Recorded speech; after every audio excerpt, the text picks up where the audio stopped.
खबर। विश्व मौसम विज्ञान संगठन के विशेषज्ञों ने कहा है कि मानव जनित जलवायु परिवर्तन के परिणाम चरम मौसम घटनाओं को बल मिल रहा है, जो कि अब नए सामान्य हालात बन गए हैं। विश्व के अनेक क्षेत्रों को अपनी चपेट में लेने वाली ताप लहरें इस चुनौती के प्रति आगाह करती हैं। यूएन एजेंसी की प्रवक्ता क्लेयर न्यूलिस ने बताया कि सप्ताह फ्रांस, जर्मनी, पोलैंड और स्विट्जरलैंड सहित पूरे यूरोप में अनेक मौसम विभागों द्वारा अत्यधिक तापमान की चेतावनी जारी की गई। राष्ट्रपति श्रीमती द्रौपदी मुर्मू ने केंद्रीय वस्तु और सेवा कर संशोधन विधेयक 2023 तथा एकीकृत वस्तु और सेवा कर विधेयक 2023 पर मंजूरी दे दी। संसद ने हाल ही में ये दोनों विधेयक पारित किए थे। मणिपुर में बीती मई को हिंसा भड़कने के बाद म्यांमार में आश्रय लेने वाले भारतीय नागरिकों को मणिपुर पुलिस, भारतीय सेना और असम राइफल सहित संयुक्त सुरक्षा बल सुरक्षित वापस ले आए हैं। मणिपुर के मुख्यमंत्री एन बीरेन सिंह ने सोशल मीडिया के जरिए भारतीय सेना को और असम राइफल्स को भारतीय नागरिकों को वापस लाने के लिए धन्यवाद ज्ञापित किया है।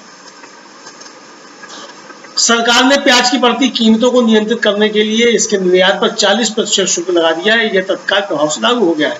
वित्त मंत्रालय की ओर से जारी अधिसूचना के अनुसार यह निर्यात शुल्क इस वर्ष 31 दिसंबर तक प्रभावी रहेगा। नीति आयोग की एक रिपोर्ट में दावा किया गया है कि गुजरात में 38% आबादी कुपोषित है।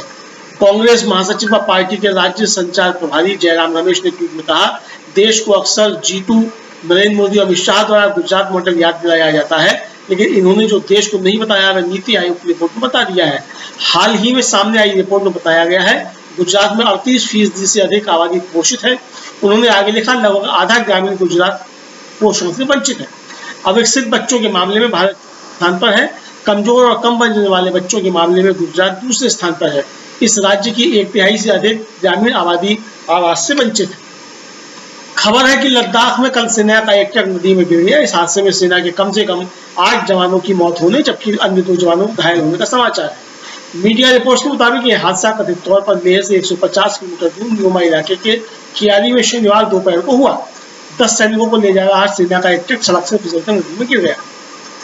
हिमाचल प्रदेश के मुख्यमंत्री सुखविंदर सिंह सुक्खू ने कहा है कि हाल ही में आई बाढ़ और भूस्खलन की आपदा के कारण राज्य को लगभग 10,000 करोड़ रुपए का नुकसान हुआ है और इसे दोबारा बनाने में लगभग 1 साल का समय लगेगा। मीडिया रिपोर्ट्स के मुताबिक प्रवर्तन निदेशालय ने कथित मनी लॉन्ड्रिंग मामले में झारखंड के मुख्यमंत्री हेमंत सोरेन को समन जारी किया है। ईडी ने सोरेन को आगामी 24 अगस्त को अपनी जांच में शामिल होने के लिए कहा है।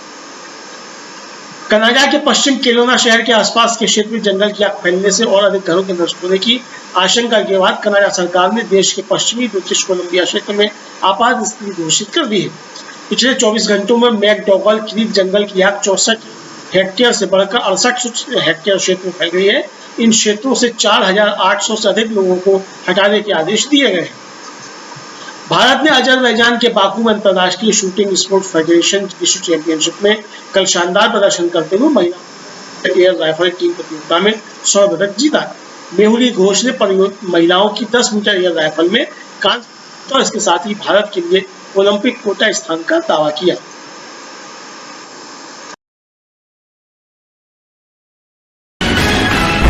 ये तो थी सुर्खियां और अब बात आज की सबसे बड़ी खबर की। राहुल गांधी ने आज लद्दाख के पैंगोंग झील के पास बाइक राइडिंग करते नजर आए। उन्होंने हेलमेट पहनकर लद्दाख की वादियों में बाइक दौड़ाई। अब ये तस्वीरें सोशल मीडिया पर तेजी से वायरल हो रही है। वहीं 2 सितंबर को भी राहुल रायपुर दौरे पर हैं, जहां वो युवाओं के साथ सम्मेलन करेंगे। तो कैसे 2024 के लिए राहुल गांधी युवाओं पर लगा रही हैं निशाना, देखते हैं ये रिपोर्ट। राहुल गांधी अभी लद्दाख दौरे पर हैं। आज उनके दौरे का तीसरा दिन है। इस दौरान वो आज बाइकर्स के साथ बाइक चलाते दिखे। राहुल गांधी ने प्रोफेशनल बाइकर्स की तरह ड्रेस और हेलमेट पहना और लद्दाख की वादियों में बाइक दौड़ाई। राहुल गांधी के साथ दूसरे बाइकर्स भी ट्रैक पर बाइक दौड़ाते नजर आए। वो सफेद रंग का हेलमेट पहनकर रेसिंग बाइक चला रहे थे। उन्होंने पैंगोंग झील के रास्ते में बाइक की सवारी की और इसकी तस्वीरें भी सोशल मीडिया पर शेयर की। राहुल ने तस्वीरें शेयर करते हुए लिखा, पैंगोंग झील के रास्ते में हूँ, जिसके बारे में मेरे पिता कहा करते थे कि ये दुनिया की सबसे खूबसूरत जगहों में से एक है। इससे पहले लेह में ही राहुल गांधी ने युवाओं से मुलाकात की और उनसे देश की आजादी को लेकर बातचीत की। इस दौरान उन्होंने बीजेपी पर निशाना साधते हुए कहा कि सरकारी संस्थाओं को आरएसएस चला रही है। लद्दाख दौरे के पहले दिन राहुल गांधी ने लेह में एक फुटबॉल मैच भी देखा और लोगों से बातचीत की। पार्टी नेताओं के मुताबिक राहुल गांधी 25 अगस्त तक लद्दाख दौरे पर रहेंगे। राहुल गांधी अपने पिता और पूर्व प्रधानमंत्री राजीव गांधी को उनकी जयंती पर श्रद्धांजलि भी अर्पित करेंगे। राहुल गांधी के बाइकर्स वाले अवतार को देखकर हर कोई हैरान रह गया। लोग सोशल मीडिया पर उनके इस अवतार को काफी पसंद कर रहे हैं। युवाओं में राहुल गांधी को लेकर ज्यादा क्रेज देखा जा रहा है। वहीं 2 सितंबर को राहुल गांधी बैठक के लिए रायपुर भी जाने वाले हैं। छत्तीसगढ़ कांग्रेस प्रभारी कुमारी शैलजा की माने तो राहुल यहां भी युवाओं के साथ सम्मेलन करने वाले हैं, जहां राहुल गांधी युवाओं के साथ संवाद करेंगे। 2024 से पहले राहुल गांधी लगातार देश के विभिन्न राज्यों का दौरा कर रहे हैं और इस दौरान वो खास तौर से युवाओं से मुलाकात करते हैं, उनकी समस्याएं सुनते हैं, क्योंकि देश में बड़ी आबादी युवाओं की है और अगर युवा राहुल गांधी के साथ जुड़ते हैं तो 2024 में कांग्रेस के वोट शेयर के साथ साथ उसकी लोकसभा सीटों में इजाफा होना पक्का है। राहुल गांधी का अंदाज देश को पसंद आ रहा है, लेकिन इससे बीजेपी की नींद उड़ी हुई है। खास तौर पर जब से राहुल गांधी की अमेठी से चुनाव लड़ने की बात सामने आई है, तभी से केंद्रीय मंत्री स्मृति ईरानी को ज्यादा ही परेशान दिखाई दे रही हैं और अब कांग्रेस नेता ने अमेठी को लेकर बड़ा दावा किया है। देखते हैं ये रिपोर्ट। क्या स्मृति ईरानी का फिर से अमेठी से सांसद बनने का सपना अधूरा रह जाएगा? क्या राहुल के डर से अमेठी से मैदान छोड़ देंगी स्मृति ईरानी?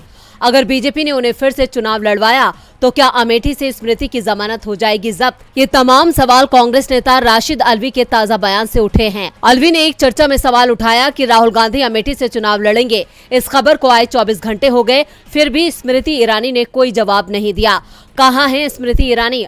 अलवी ने कहा कि बीजेपी नेताओं को स्मृति को अमेठी से ही चुनाव लड़वाना चाहिए, क्योंकि वो एमपी और मंत्री हैं, लेकिन उनके चुनाव लड़ने पर जमानत जब्त हो जाएगी। वहीं अलवी ने ये भी कहा कि अगर प्रियंका गांधी वाराणसी से चुनाव लड़ती हैं, तो पीएम मोदी गुजरात चले जाएंगे। राशिद अलवी पूछ रहे हैं कि स्मृति ईरानी कहाँ है, और ये सवाल जायज है, क्योंकि स्मृति ईरानी बात बात पर राहुल गांधी पर तंज कसती है, लेकिन इतनी बड़ी खबर पर उन्होंने चुप्पी साध ली है। उनके सोशल मीडिया अकाउंट पर भी G20 से जुड़ी पोस्ट है। मोदी और शाह की पोस्ट को ईरानी ने रिपोस्ट किया है, मगर राहुल गांधी या अमेठी के बारे में एक शब्द वहां नहीं है। इसी से पता चलता है कि स्मृति ने अमेठी छोड़ने का मन बना लिया है। अमेठी में इस बार राहुल के लिए ज्यादा परेशानी नहीं होगी। परेशानी बीजेपी को ही होती दिख रही है, और सिर्फ अमेठी में ही नहीं बल्कि पूरे देश में ये दिखाई दे रहा है। और ये परेशानी उन राज्यों में सबसे ज्यादा है जहां सरकार बीजेपी की है और चुनाव सामने है। मध्य प्रदेश में 2 महीने बाद विधानसभा चुनाव होने वाले हैं। चुनाव से पहले डर का माहौल तैयार करने की कोशिश हो रही है। इसे लेकर कांग्रेस सांसद दिग्विजय सिंह ने बड़ा आरोप बीजेपी पर लगाया है। तो क्या कहा है दिग्विजय ने, देखते हैं ये रिपोर्ट। मध्य प्रदेश में चुनाव जीतने के लिए बीजेपी सांप्रदायिक टकराव का खेल खेल सकती है। मध्य प्रदेश में विधानसभा चुनाव के लिए नवंबर में वोटिंग होना तय माना जा रहा है, और इससे पहले ही मध्य प्रदेश में सामाजिक तनाव पैदा करने की कोशिश भी की जा रही है। कांग्रेस सांसद दिग्विजय सिंह ने बीजेपी पर गंभीर आरोप लगाते हुए कहा कि हरियाणा के नूह की तरह ही मध्य प्रदेश में भी बीजेपी सांप्रदायिक टकराव करवाना चाहती है। शिवराज सरकार ने प्रदेश के अल्पसंख्यक समुदाय पर जिस तरह से अन्याय अत्याचार किए हैं, वैसा मैंने अपने जीवन में नहीं देखा। मुझे जानकारी मिल रही है कि जैसे नूह में कराया गया, वैसे ही मध्य प्रदेश में करवाने की इनकी योजना है। बीजेपी को दिखाई दे रहा है कि उनके खिलाफ जबरदस्त नाराजगी है और वो सांप्रदायिक तनाव पैदा कर चुनाव जीत सकती है। दिग्विजय के बयान से साफ है कि आने वाले समय में मध्य प्रदेश में कुछ भी हो सकता है। इसके साथ ही कांग्रेस नेता ने दावा किया है कि बीजेपी की सरकार कांग्रेस के कार्यकर्ताओं को परेशान कर रही है, उन पर झूठे मुकदमे दर्ज किए जा रहे हैं। उन्होंने कमलनाथ की तारीफ करते हुए कहा कि प्रदेश कांग्रेस अध्यक्ष अजय गुप्ता और शशांक शेखर पूरे प्रदेश के कांग्रेस के कार्यकर्ताओं के लिए तहसील से लेकर सुप्रीम कोर्ट तक मुफ्त में कानूनी लड़ाई लड़ने की ड्यूटी लगाई है। प्रदेश कांग्रेस अध्यक्ष ने अजय गुप्ता और शशांक शेखर पूरे प्रदेश के कांग्रेस के कार्यकर्ताओं के लिए तहसील से लेकर सुप्रीम कोर्ट तक मुफ्त में कानूनी लड़ाई लड़ने की ड्यूटी लगाई है। इसके साथ ही दिग्विजय सिंह ने बिना नाम लिए सिंधिया पर भी तंज कसा। दिग्विजय ने कहा कि इस बार कांग्रेस पूर्ण बहुमत की सरकार बनाएगी और अब की बार हमें कोई छोड़कर भी नहीं जाएगा। दिग्विजय सिंह का दावा है कि बीजेपी कुछ भी कर ले, लेकिन इस बार मध्य प्रदेश में कांग्रेस की सरकार ही बनेगी और पूर्ण बहुमत के साथ बनेगी, जिसे वो गिरा भी नहीं पाएंगे। जैसा खेल महाराष्ट्र में वो कर चुकी हैं, लेकिन महाराष्ट्र में खेल अभी खत्म नहीं हुआ है, बल्कि अभी भी ये खेल चल रहा है। 1 साल में ही शिंदे की कुर्सी पर संकट आ गया है। सितंबर में उनकी कुर्सी जा सकती है। तो कैसे संकट में फंसे हैं शिंदे, देखिए ये रिपोर्ट। राजनीति में कब क्या हो जाए कुछ कहा नहीं जा सकता। अब महाराष्ट्र की सियासत में भी क्या कुछ चल रहा है इसे लेकर कुछ नहीं कहा जा सकता। एक तरफ सत्ता पक्ष अगले चुनाव में भी सरकार बनने का दावा कर रहा है तो वहीं विपक्ष सीएम बदलने की बात कह रहा है। विधानसभा में कांग्रेस विधायक और नेता प्रतिपक्ष विजय वट्टेतीवार ने सितंबर महीने में सीएम बदले जाने का दावा किया है। उन्होंने कहा है कि देखिए महाराष्ट्र में जो चल रहा है वो ठीक नहीं चल रहा है। ये सरकार ज्यादा दिन तक नहीं चल पाएगी क्योंकि सबको सत्ता की भूख है।